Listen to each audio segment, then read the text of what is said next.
Hi everybody, it's Jess, and as some of you know, and maybe some of you don't know, I am a figure skating super fan. I've never skated, at least not more than recreationally. I'm very clumsy and have no balance, so it would not be a good idea for me to actually figure skate. But I am a gigantic skating super fan, as you can see by my vintage Stars on Ice Nicole Bobek Barbie. And speaking of Stars on Ice, I'm going to see my very first live figure skating event. Okay, that's not true. I've been to a couple others, but this is the first one that is like a really big deal because Stars on Ice is going to feature like our current competitors, Olympians. You know, because I've seen like, I saw Nancy Kerrigan's Halloween on Ice a couple years ago, and that was great, but they were like, you know, retired skaters. And I just thought that this would be a good time for me to talk a little bit about why I am such a big skating super fan, because I don't talk about this with very many people. Most people don't get it in the slightest. It's such a huge part of my life, but almost nobody knows the extent or anything about it. I'm going to vlog Stars on Ice, and I want you guys to be able to understand what a big deal this is for me. And I think the only way is to kind of explain where I'm coming from.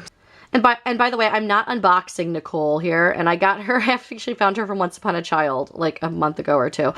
I'm going to keep her in the box, I think. Rachel would just rip her apart if I took her out, so it's pretty cool that I found her. They don't have any more Barbies. You know what? I don't like this light for Nicole. Nicole, you have a weird angle, and you keep falling over. Or maybe let's move over here, Nicole. That's a little better. Okay, anyway, Nicole is appropriate because the first time I started watching skating was around the time when she was skating. The first time I ever saw figure skating on television was, of course, 1994 Olympics because of Nancy Kerrigan, Tanya Harding, Oksana Bayul ended up winning, all that drama. I didn't really understand anything about what was going on, but obviously my whole family was watching it, and I started watching it. And I was intrigued, you know, but it was nothing more than that. I was only about 10 in 94. So let's fast forward a few years to 1997. My family had just gone ice skating, and my sister had taken a bad fall. I don't know how bad it really was, but she was traumatized. Aunt Steffi. This was Aunt Steffi who took a little fall. She probably doesn't even remember this, but I do very vividly because this changed my life this day. So to make Stephanie feel better, my aunt decided to show her a VHS of 1997 Nationals, which had just occurred maybe a week before or a few weeks before. The reason they wanted to show her it was because this was the year that Michelle Kwan, if you don't know who she is, please Google her because she's probably one of the best American figure skaters, or any country figure skaters of all time. So Michelle Kwan happened to have a really bad nationals that year, and she fell multiple times, and it was very traumatizing for her. She was only like 16, you can imagine. So to make my sister feel better about falling, because they're in the same category, my aunt showed her this video of Michelle at Nationals, and I was very intrigued. So Michelle and the winner, Tara Lipinski, were the last two skaters. So I watched them. I was very intrigued.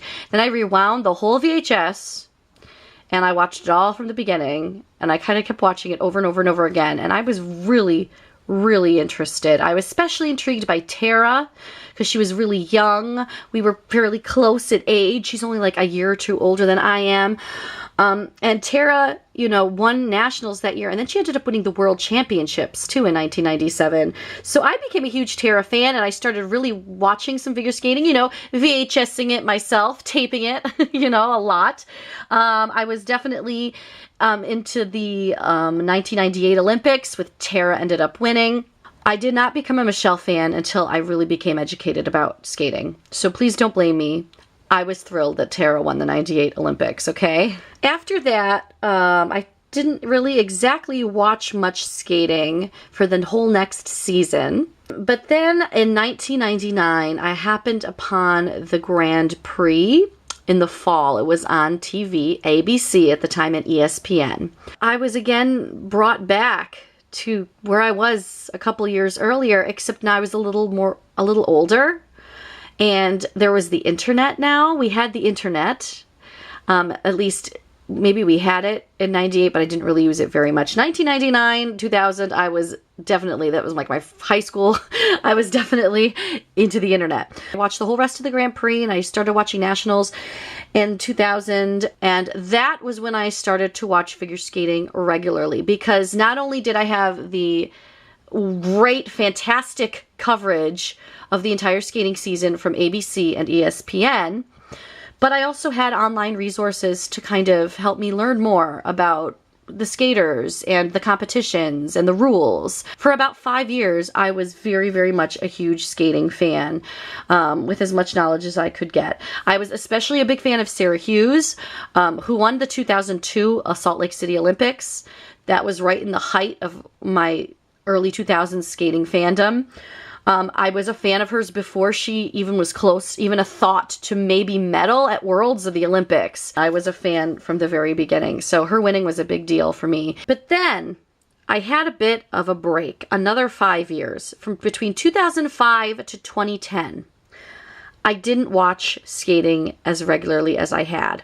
Now, I still watched Nationals. I obviously watched the Olympics and Worlds, some of the Grand Prix, but there were many factors that kind of contributed to my lapse in figure skating watching. One of the reasons was because I was in the middle of college and graduating college and getting married in this time period. So, I mean, there was a lot of just life stuff that was taking over. I also got into the Sims games, and I was kind of using a lot of my free time to play The Sims instead of watch figure skating. Shame. I've since learned to balance my life a little better. But I was also in college. So college took up a lot of time, especially when you're a music major. You know, guys, you know, music majors. A lot of figure skating fans are musicians, by the way. Music is one of the best parts of figure skating for me. Nicole still has bad lighting. Oh, well, at this point, you're all going to just have to deal with it. But probably the biggest reason I didn't really watch figure skating as much anymore was because the coverage went way downhill on TV. So what happened was, I don't remember exactly what year this was, but it was around in this time period. NBC got the rights to figure skating instead of ABC and ESPN. And it was just crap, garbage coverage. It was awful. They put a lot of competitions on Universal Sports, which I did not have any way to access without having an astronomical cable bill. And I don't even know if it was an option during this time period for me to even get it. Online streaming wasn't really a thing yet. So I didn't have access to watch everything I wanted to. I didn't even watch Worlds a lot because I know I said before I did watch some of the Worlds, but I didn't every year. I did get to watch Nationals every year. And obviously the Olympics had plenty of coverage. I still followed it. I still knew what was going on. I would check the USFSA website every day. I played fantasy figure skating a bit, but I didn't do very well because I wasn't very educated. My team name is Team JFSA, Jess Figure Skating Association, because when I was younger, I would make up my own figure skating association and skaters and act out competitions. Yeah, okay. Oh, good times, good times. So then what happened to change things? 2011. All right, there was this thing out there, online. Online streaming was now becoming a thing in 2011.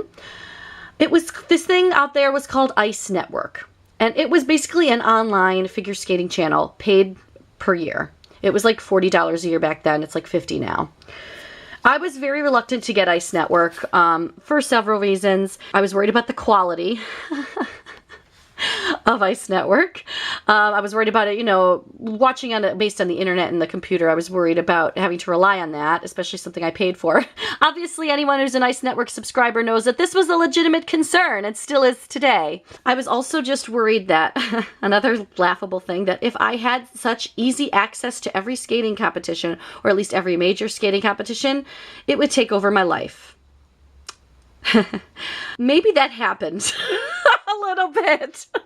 I was right. Everything I thought, all of my concerns were legitimate concerns. But I did decide eventually, finally, with some of my birthday money in 2011, and I was pregnant with Rachel at the time, so I was like laying around a lot, not doing much. Maybe this contributed to the decision, but finally, I decided to get Ice Network right after Skate America. Life-changing. Another life-changing moment. The first one with this was when I watched 97 Nationals. The second one was when I decided to get Ice Network.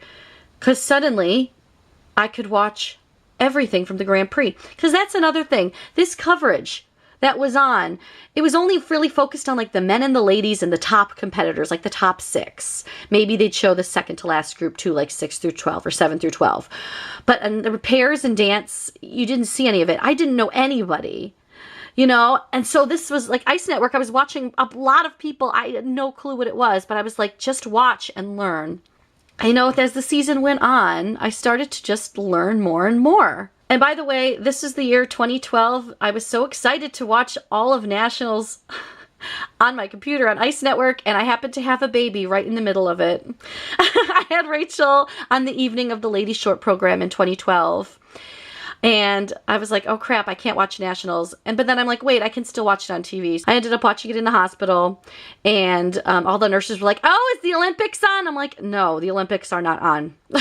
It's just Nationals 2012 in the middle of a cycle. So anyway, and then I had a newborn. Yes, that's a bit of a blur. Some of the later half of that season. I did watch most of Worlds Live that year though, on 2012. On Ice Network, and I do remember having a nice moment with baby Rachel while we watched the pairs free skate, the play. She was like playing and I was like watching, and it was fun. Okay, so then in 2012 I joined Twitter, and that gave me even more knowledge because all of a sudden I could follow the athletes and I could follow skating fans, and I made skating friends, and you know, we started to talk, and I realized that live tweeting skating events was a thing, and there was a community, and it was a great way to like watch these events with people.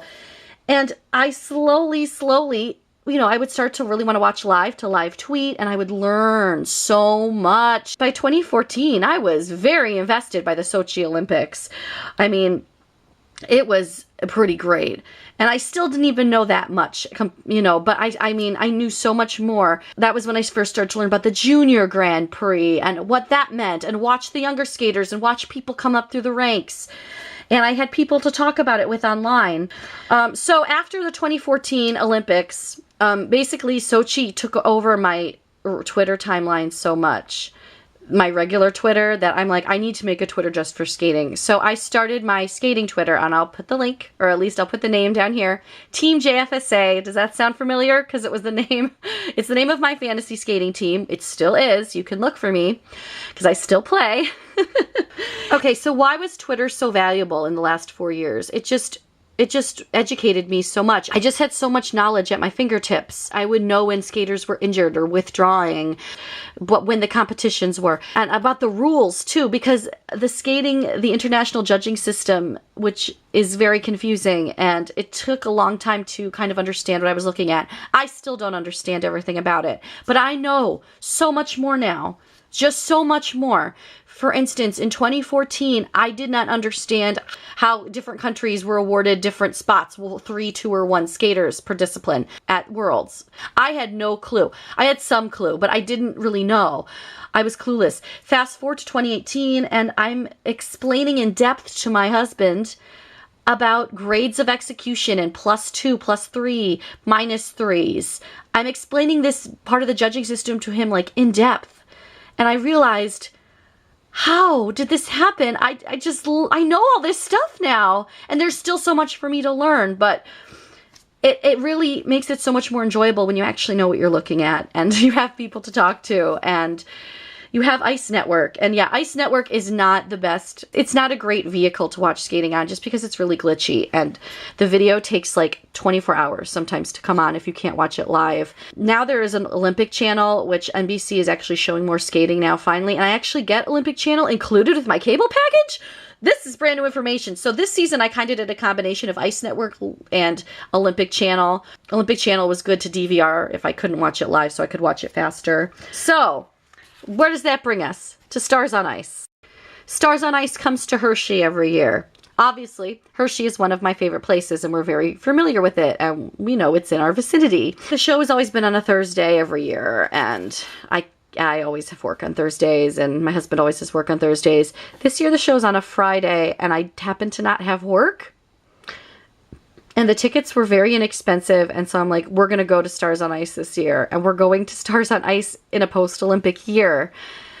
I don't know what I'm gonna do. It's like, these are these skaters I've been watching obsessively for years. And I'm going to see them live. And I'm going to see their programs. I'm going to see Nathan Chen skate his Nemesis short program. I'm going to see Adam Rippon skate his dance club program live in front of me. Like, this is a big deal. I mean, I'm going to see my all-time favorite skater is Jason Brown. And I'm going to see him in front of me skating. You don't know. You have no idea. I don't know how I'm going to handle it. I mean, I'm going to see Ashley Wagner and Meryl and Charlie and the Shampdonis and others. And it's just like, it just means so much to me. And it is a really big part of my life. And it's one I really keep hidden from a lot of people because nobody understands it. And I feel like nobody cares. But I know so much. And it's like I have all this knowledge.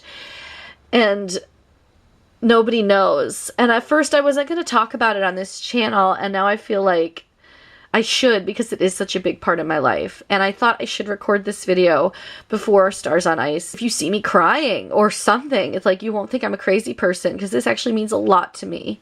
And I've invested a lot of time into this. Luckily not any money, except for Ice Network. But okay, so I hope that you know a little bit more about where I'm coming from when I talk about my skating fandom. And I hope you can understand why Stars on Ice is going to be so exciting for me.